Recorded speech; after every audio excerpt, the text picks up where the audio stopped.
The morning air outside the airport was cool and sharp, carrying the faint roar of departing airplanes across the parking lot. I stood beside my old sedan, watching my daughter disappear through the sliding glass doors of the terminal. Emily had always walked with confidence. Even as a little girl, she moved like she had a destination the rest of the world hadn't figured out yet. Now she was a successful business consultant flying to Chicago for meetings that sounded far more important than anything I had ever done in my life. I should have felt proud, and I did, but there was also something else inside me that morning, a quiet ache I couldn't explain. Maybe it was the way she had hugged me quickly, distracted, already checking her phone before stepping into the terminal.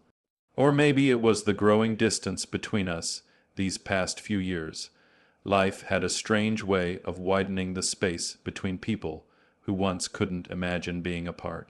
Still, I waved until she vanished into the crowd. Beside me stood my grandson, Noah, 8 years old. Thin as a stick, messy brown hair, and those wide, curious eyes that reminded me so much of Emily when she was young. He held his little backpack in front of him and watched the airplanes with quiet fascination. "Well," I said, forcing a cheerful tone, "looks like it's just you and me for a few days, partner." He didn't answer. At first, I thought he hadn't heard me, but when I turned, I noticed he wasn't watching the airplanes anymore. His small fingers were gripping the sleeve of my jacket. "Grandpa," he whispered. His voice sounded strange. Tight, nervous, I knelt down so we were eye level. "What's wrong, buddy?" He glanced around the parking lot, as if someone might be listening. Cars rolled past us. People dragged suitcases toward the entrance, and an airport shuttle hissed to a stop nearby. But Noah leaned closer. His voice dropped even lower. "Grandpa, we can't go home." For a moment I thought I'd misheard him. "Can't go home," I said gently. "Why not?" His fingers tightened around my sleeve. "I heard Mom and Dad last night." My stomach shifted slightly. Kids overhear things all the time. Arguments, phone calls, late. Night conversations they don't fully understand. "What did you hear?" I asked. He hesitated. His eyes moved nervously across the parking lot again. Then he whispered the words that would change everything. "They were planning something about you." A cold breeze swept across the pavement. I forced a small laugh. Planning something, like a surprise party. I teased lightly, but Noah didn't smile. His lower lip trembled. "No," the word came out barely louder than the wind. "They said tonight." I felt a faint knot tighten in my chest. "Tonight what? I don't know everything," he said quickly, but I heard Dad talking on the phone. He said the papers have to be signed, and if you don't sign them, things might get messy. The knot in my chest tightened further. "Papers," I repeated slowly. Noah nodded, and he said the van would come after Mom left for Chicago. For a few seconds, the airport noise around me seemed distant, muffled, unreal. "Buddy," I said carefully, "grown-ups talk about lots of things kids misunderstand. Maybe your dad was talking about work." Noah shook his head hard. "No." His voice cracked. I heard my name. That made me pause. "You did." He nodded again, eyes wide. "Dad said the old man won't see it coming, and the kid won't understand anyway." Something cold slid down my spine. I stared at my grandson. His small face was pale. His hands were shaking. Children can exaggerate. They can misunderstand things. They can turn ordinary conversations into monsters under the bed. But fear like that, fear that real, it's hard to fake. "Grandpa," Noah whispered again, tugging my sleeve, "we can't go home." For a long moment I didn't move. Across the runway, a plane thundered into the sky. Finally I stood up slowly. "Well," I said carefully, "maybe we won't go home just yet." Noah looked up at me with a flicker of hope. "Really?" I nodded. "How about we take a little detour first?" His shoulders relaxed slightly. We climbed into the car and pulled out of the airport parking lot. I drove slowly, my thoughts turning like heavy gears. Was it possible? Could my own daughter or her husband know? That was ridiculous. I had always tried to help them. When they struggled financially, I lent them money. When they needed a place to stay years ago, I opened my home without hesitation. Family doesn't plan things against each other. Right, still, the words Noah had repeated echoed in my mind. Asterisk, the van will come after Mom leaves. Asterisk, I turned onto our neighborhood street 20 minutes later. The afternoon sun hung low, casting long shadows across the houses. Instead of pulling into my driveway, I kept driving. "Where are we going?" Noah asked quietly. I nodded toward the old wooden shed behind our neighbor, Mr. Carter's fence. Mr. Carter had moved to Florida months ago, leaving the property empty while it waited to be sold. "We're going to sit tight for a little while," I said. We parked around the corner and slipped through the side yard into the overgrown backyard. The shed smelled like dust and old wood, but it had a small window that faced directly toward my house. Noah sat beside me on an overturned bucket. Neither of us spoke. Minutes ticked by. 5, 7, 10. I was beginning to feel foolish. Maybe I should take him home, make lunch, and laugh about this later. Then I saw something that made my blood turn to ice. At the end of my driveway, a vehicle slowly rolled to a stop. Large, dark, silent, a black van, and 2 men stepped out. I froze. Beside me, Noah grabbed my arm. And in that moment, I realized with growing horror, my grandson hadn't been imagining anything at all. For several seconds, I couldn't breathe. Through the dusty window of the shed, the black van sat in my driveway like a dark shadow that had come alive. Its engine ticked quietly as it cooled, the sound barely audible across the narrow stretch of lawn separating the properties. 2 men stepped out. They weren't neighbors. I had lived in that house for almost 30 years, and I knew every face on this street. These men were strangers. Both wore dark jackets despite the mild afternoon weather. One of them was tall and broad, shouldered with a shaved head. The other was shorter, but moved with the sharp confidence of someone used to getting his way. They looked around the quiet street briefly. Then they walked toward my front door. Beside me, Noah's small fingers dug into my arm. "Grandpa," he whispered. His voice trembled. "That's them." My throat felt dry. "You're sure?" He nodded slowly, his eyes glued to the scene outside. "I heard Dad say the van would come." The tall man knocked on the door, once, twice. When no one answered, he pulled out his phone. Seconds later, another car pulled into the driveway behind the van. My heart sank. It was my son-in-law, Daniel. He stepped out of his silver sedan, adjusting his tie like he had just come from the office. His expression looked calm. Too calm. Daniel approached the 2 men and shook their hands. Even from the shed, I could see the familiarity in the way they greeted each other. They knew each other. This wasn't random. This was planned. "What are they doing?" Noah whispered. I didn't answer right away. Instead, I leaned closer to the window, trying to hear. The afternoon breeze carried fragments of their conversation across the yard. "It said he'd be here," the shorter man muttered. Daniel rubbed his forehead in frustration. "He should be," he replied. "He took Emily to the airport. He always comes straight home after." My chest tightened, so they had expected me to be here already. The tall man glanced at the house. "You sure the old guy will sign?" Daniel let out a short laugh. "He'll sign. And if he doesn't," Daniel's voice lowered, but the wind carried the words anyway, "then we make him understand why he should." Beside me, Noah sucked in a small, frightened breath. I felt his body press closer to mine. The shorter man pulled a folder from inside his jacket. "Once we get his signature," he said, "the property transfer goes through immediately. House, land, savings account access, everything." Property transfer. The words echoed in my head like a gunshot. They were trying to take my house, my home. The place where Emily had grown up. The place where my wife and I had raised our family before cancer took her 10 years ago. Daniel ran a hand through his hair. "Look, the flight to Chicago just took off. Emily won't be back for 3 days. That gives us plenty of time to clean everything up." Noah looked up at me. His face was pale. "I told you," he whispered shakily. "They were planning something bad." I wrapped my arm around his shoulders. "You did the right thing telling me," I said softly, but inside something was breaking. Was Emily really part of this? Had my own daughter known about this plan? Daniel pulled out his phone again. "Let me call her."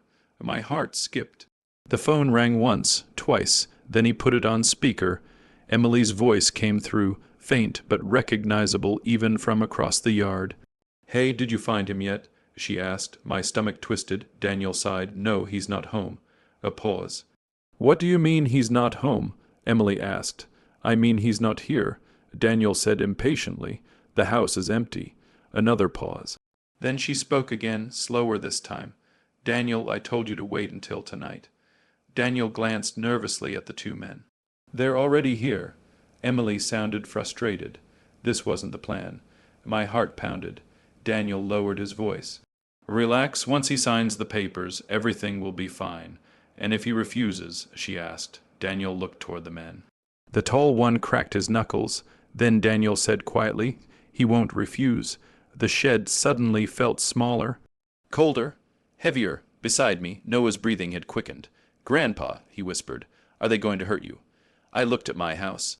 At the strangers standing on my porch. At the man my daughter had married. The man plotting to steal everything I had built. And in that moment the pain in my chest slowly transformed into something else. Something colder. Something sharper. I placed my hand gently on Noah's shoulder. "No," I said quietly, "they're not going to hurt me." I watched Daniel slide a key into my front door lock. The door opened, the men stepped inside my house, and as the door shut behind them, a calm thought settled into my mind. They thought they were hunting an old man. What they didn't realize was that the old man had just started thinking. And when someone tries to steal your life, sometimes the best response is patience, because revenge, when done right, is far sweeter than anger. I watched the front door of my house close behind them, and for a long moment the world seemed to hold its breath. The black van sat quietly in the driveway. Daniel's car was parked behind it. 3 men were now inside my home. My home! The place where every memory of my life lived. My late wife's photographs, Emily's childhood drawings still tucked away in a box upstairs, the creaky staircase I had fixed more times than I could count, and now strangers were walking through it like they owned the place. Beside me in the shed, Noah shifted nervously. "Grandpa, what are we going to do?" His voice was small, scared. I looked down at him, 8 years old. He should have been worrying about homework, cartoons, and soccer games, not hiding in a dusty shed because grown-ups had decided greed mattered more than family.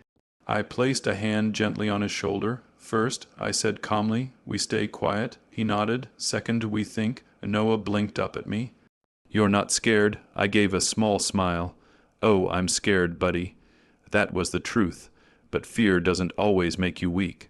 Sometimes it sharpens your mind, and as I stared at the house through the dusty window, something inside me shifted. The shock had passed, the heartbreak had settled. What remained was clarity. Daniel thought he was clever. But Daniel didn't know everything about me. Years before Emily had even met him, I had run a small construction company. Nothing glamorous, but enough to teach me a few things about contracts, paperwork, and people who thought they could cheat their way into other people's lives. Over time, I had learned one important rule: never trust a deal that depends on surprise, and Daniel loved surprises. Which is exactly why, 3 years ago, after he started pushing me about transferring the property early, I quietly made some arrangements. Inside the house were security cameras. Daniel didn't know that. Most people never noticed them. They were small and tucked carefully into corners where they blended with smoke detectors and light fixtures. Everything happening inside my house right now was being recorded.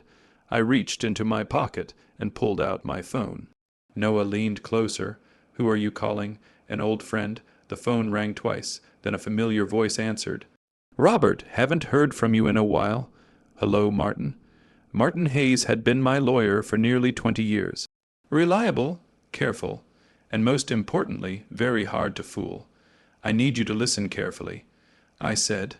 Something in my voice must have told him this wasn't a casual call. "I'm listening." I briefly explained what was happening. The van, the men, the forced signature. A long silence followed. Then Martin spoke. "Robert, are you safe?" "Yes, good," he said firmly. Because what you're describing is attempted fraud, intimidation, and possibly coercion. Exactly what I was thinking. I glanced back toward the house. "Do me a favor," I said. "I already am," Martin replied. "I'm calling the police." Noah's eyes widened. "The police?" I nodded. "They're going to help us." Inside the house, shadows moved behind the curtains. The men were searching, probably looking for me, probably looking for documents they thought I kept lying around. What they didn't know was that the most important papers had been locked in a safe deposit box years ago. 10 minutes passed, then 15. Suddenly the front door opened again. Daniel stepped outside looking irritated. He paced the driveway while speaking angrily into his phone. "Where the hell is he?" he snapped. The tall man leaned against the van. "You said he'd be here." "He should be." Daniel barked. The shorter man glanced down the street. "This feels wrong." Daniel rubbed his face. "He's probably at the grocery store or something." He paused, then said something that made my stomach tighten again. "Either way, once he gets back, we finish this." Noah squeezed my arm again, but this time I noticed something different. The fear in his eyes was still there, but so was trust. He believed I would protect him, and that gave me strength. 5 minutes later, distant sirens began to echo through the neighborhood, at first faint, then louder. Daniel froze, the tall man straightened. "What's that?" Daniel's face went pale. A police car turned the corner. Then another and another. Red and blue lights flashed across the quiet street. The black van suddenly looked far less intimidating. Officers stepped out quickly, hands where we can see them. Daniel raised his hands immediately. The two men beside him exchanged nervous glances before doing the same. From inside the shed, Noah whispered in amazement, "Grandpa, you did it." I took a deep breath. Not yet. An officer approached Daniel. "Sir, we've received reports of suspicious activity." Daniel tried to smile. "It's a misunderstanding," but his voice shook. Another officer opened the van door. Inside were several folders. One of them fell open as the officer lifted it. I could see the familiar outline of paperwork even from the shed. Property transfer forms, my name printed clearly across the top. The officer looked at Daniel again. "You want to explain this." Daniel swallowed. His confidence was gone now. Completely gone. That's when I decided it was time. I stood up slowly. "Come on, Noah." We stepped out of the shed and walked across the yard. One of the officers noticed us immediately. "Sir, are you Robert Carter?" "I am." Daniel's eyes widened when he saw me. For a moment he looked like he had seen a ghost. "You how?" I stopped a few feet away from him, calm. "Quiet, looking for me?" I asked. The officer turned toward me. "Sir, do you know these men?"